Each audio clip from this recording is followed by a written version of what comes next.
देहरा लगातार दहकने शुरू हो गया है और कुछ इस तरह से दहक रहा है कि इसके तापमान में अब जो वृद्धि है वो साफ नजर आने शुरू हो चुकी है। अभिवादन स्वीकार करें, मैं उदय पठानिया। अब मैंने बात की तापमान की, तो तापमान बढ़ने की जो वजह है आज उन्हीं पर चर्चा करेंगे। दरअसल पिछले कल शाम को एक फोटो सामने आई। इस फोटो में रमेश चंदवाला के घर पर पुनीता चंब्याल, जो कि होशियार सिंह की पत्नी है, वो वहां पर पहुंची थी।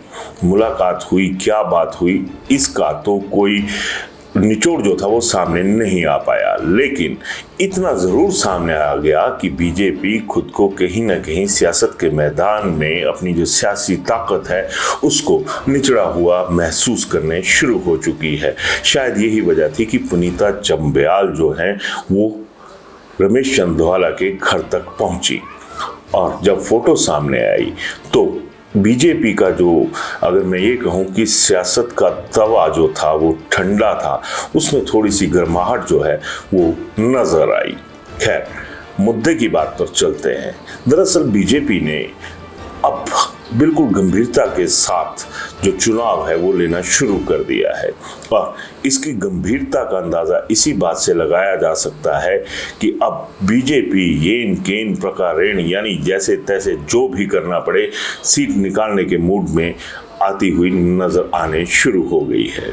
ऐसे बहुत से पहलू हैं जिनमें ये तमाम सबूत मिल रहे हैं कि बीजेपी अब गंभीर नहीं, अति गंभीर अवस्था की ओर जाती हुई नजर आ रही है। खैर, मैंने बात की पुनीता चंब्याल की, जो पिछले कल धवाला साहब से मिलने उनके घर गई थी। लेकिन सियासत है ना, कहते हैं कि बहुत कुछ चलता है। मुलाकात के दौरान का वक्त तो सामने नहीं आया, लेकिन एक चीज जो बीजेपी कैडर में ही निकलकर सामने आई वो बहुत हैरत अंगेज भी है। दरअसल धवाला साहब जो है, उनका जो ऑरा है वो एक बहुत बड़ा है, और वो ओबीसी वर्ग से भले ही ताल्लुक रखते हैं, लेकिन उनका जिस तरह से मैंने ऑरे का जिक्र किया वो तमाम वर्गों पर है। धवाला साहब लगातार नाराज चले हुए हैं, और वो लगातार ऐसे बयान भी दे रहे हैं जिससे उनकी जो पीड़ा कही जा सकती है, खुन्नस शब्द का इस्तेमाल करना गलत होगा, उनकी पीड़ा भी यहाँ पर साफ नजर आ रही थी।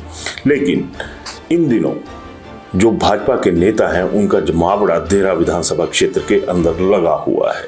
पुनीता चंब्याल की तो मजबूरी मानी जा सकती है कि उनके पति मैदान में है, उनका जाना जायज भी था और तर्कसंगत भी, लेकिन पुनीता चंब्याल के साथ कोई भी भाजपा का अन्य बड़ा नेता जो था वो धवाला साहब के घर तक नहीं गया, यानी अकेले पुनीता चंब्याल को वहां तक जाना पड़ा।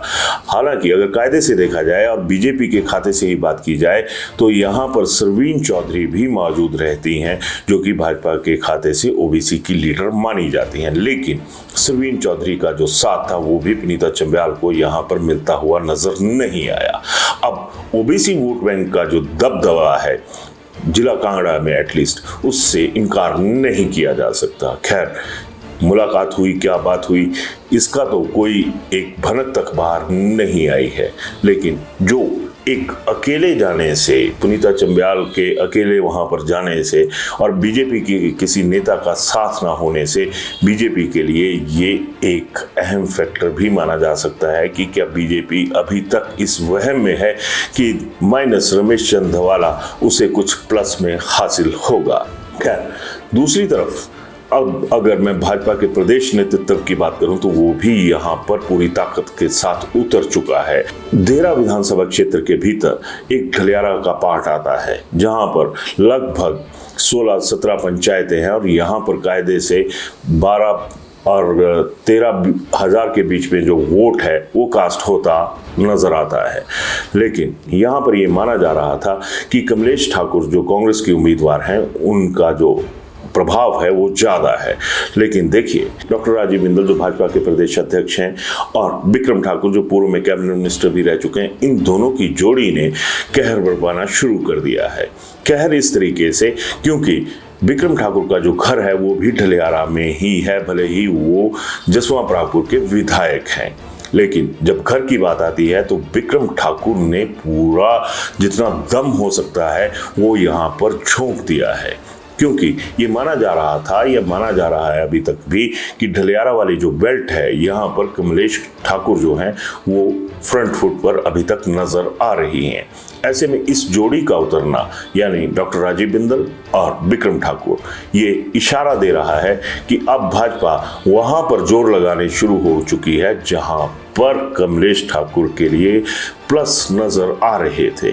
यानी नेगेटिव में जाने से बचने के लिए और वहां पर खुद को प्लस में लाने के लिए इन दोनों की जो जोड़ी है वो यहाँ पर ताकत झोंक चुकी है। और इससे बड़ा सबूत क्या होगा कि डॉक्टर राजीव बिंदल जो हैं वो अब डोर टू डोर जाकर होशियार सिंह के लिए वोट की मांग कर रहे हैं।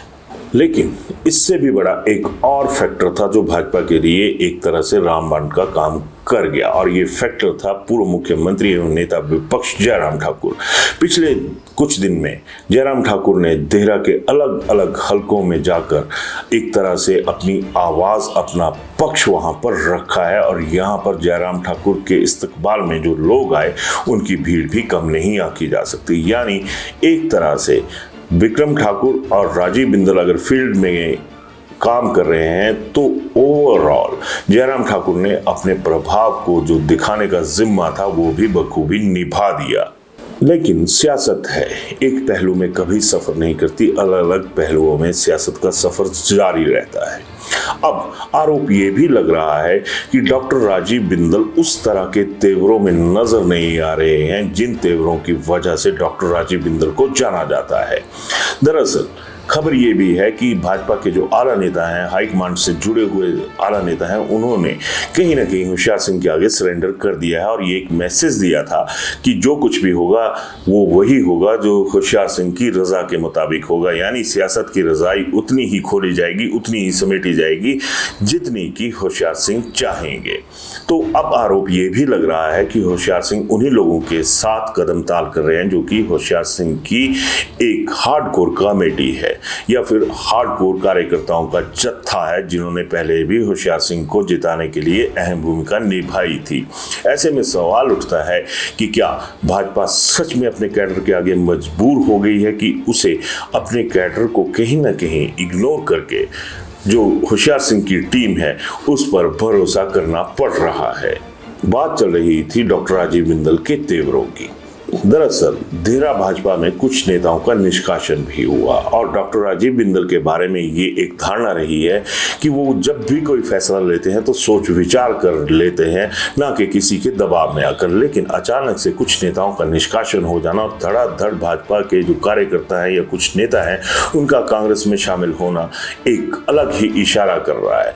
ऐसे में पॉलिटिकल एक्सपर्ट्स जो हैं वो ये भी मान रहे हैं कि डॉक्टर राजीव बिंदल भले ही जी तोड़ मेहनत कर रहे हैं, लेकिन अगर संगठन में कोई तोड़फोड़ ना हो, इसको रोकने का कोई काम अभी तक देहरा में नहीं हो पाया है, जिसका जिंदा सबूत वो लम्हे हैं जिसमें भाजपा के जो लोग थे वो उसको बाय बाय कहकर कांग्रेस के साथ हाय करके उनके साथ निकल गए। इसी तरह से भाजपा के कुछ और अन्य नेता भी हैं जो जमीन पर उतरकर काम करने शुरू हो चुके हैं और उसके मुकाबले में कहीं ना कहीं अब जो असल भाजपा जिसे कहा जाता है, इन दिनों भाजपाई खुद कह रहे हैं कि हम असली भाजपाई हैं, और जो साथ में लोग चल रहे हैं वो फसली भाजपाई हैं। असली और फसली का जो ये एक भेद है वो देहरा में एक तरह से काम कर भी रहा है। लेकिन अब सवाल ये उठता है कि भाजपा क्या उस डैमेज कंट्रोल को करने में कामयाब हो गई है जिसका अंदेशा शुरुआती दौर में ही बन गया था जब होशियार सिंह को भाजपा ने टिकट दी थी। दूसरी तरफ मुख्यमंत्री सुखविंदर सिंह सुक्खू लगातार ये कह रहे हैं कि जो भाजपा का कमल निशान होशियार सिंह को मिला है वो उसे खरीद कर लाए हैं। सुक्खू लगातार ये नब्ज दबा रहे हैं कि भाजपा के साथ भाजपा के आला नेताओं ने दगा कर दिया और असली भाजपाइयों को नकार कर जो फसली भाजपाई है उन्हें तरजीह दे दी। खैर, मैंने कहा कि जिस तरह से एक तापमान बढ़ रहा है तो तापमान तो बहुआयामी बढ़ रहा है। एक तरफ भाजपा पूरी कोशिश में है कि हम इस सारे एपिसोड को कवर कर जाएं और जीत की तरफ बढ़ जाएं। भाजपा की भी यहाँ पर एक मजबूरी है क्योंकि पिछले दिनों जितने भी घटनाक्रम हुए उसमें कांग्रेस के नेताओं ने ये साबित करने में कोई कोर कसर बाकी नहीं रखी थी कि भाजपा के नेताओं की वजह से ये सारे जो प्रकरण हैं वो हुए। इन्होंने अपने लोगों के साथ भी दगा किया, इन्होंने जो वोट था, जो जनता का वोट था, उसके साथ भी दगा किया और एक बार फिर ये लोग बागियों के सहारे मैदान में उतर रहे हैं। तो भाजपा के जो आला नेता हैं, जिनमें विपिन परमार भी शामिल हैं, बकाया नेता भी शामिल हैं, उन्होंने पूरी कोशिश लगाई हुई है कि इस सीट को अगर निकाल लिया जाता है तो पुराने जो सियासी पाप हैं, उनके जो दाग हैं वो धुल जाते हैं। क्योंकि जाहिर सी बात है कि अगर नतीजों में उलटफेर हुआ तो कमलेश ठाकुर की वजह से सुखविंदर सिंह सुक्खू भी कहीं ना कहीं कटघरे में खड़े होते हुए नजर आएंगे। और अब भाजपा इसी चीज पर फोकस करने शुरू हो गई है कि कम से कम देहरा में इतनी ताकत लगाई जाए कि कांग्रेस कमजोर साबित हो सिर्फ एक हार के दम पर, और भाजपा एक बार फिर अपने आप को दमदार पार्टी साबित कर सके।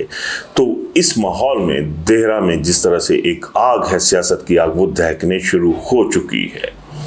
हर दर पर अपना जो शीश है वो झुकाया जा रहा है, लेकिन अकेला एक शीश ऐसा भी खड़ा है जो संगठन का है, और दूसरी तरफ रमेश चंद्वारा जैसा जो सिर है वो भी अभी तक सीना तान कर सामने खड़ा है। तो इन हालात में देहरा की जो भट्टी है वो कहीं ना कहीं गर्मा भी रही है। इस चीज़ से भी इनकार नहीं किया जा सकता। आप इस मसले पर अपनी राय ज़रूर दीजिएगा कि अगर नतीजों में उलटफेर होता है, सत्ता को हार की चोट सहनी पड़ती है, विपक्ष जीत जाता है, तो क्या होगा? और अगर सत्ता एक बार फिर अपनी उसी चमक में, उसी दमक में बरकरार रहती है, तो फिर भाजपा का क्या होगा? धन्यवाद।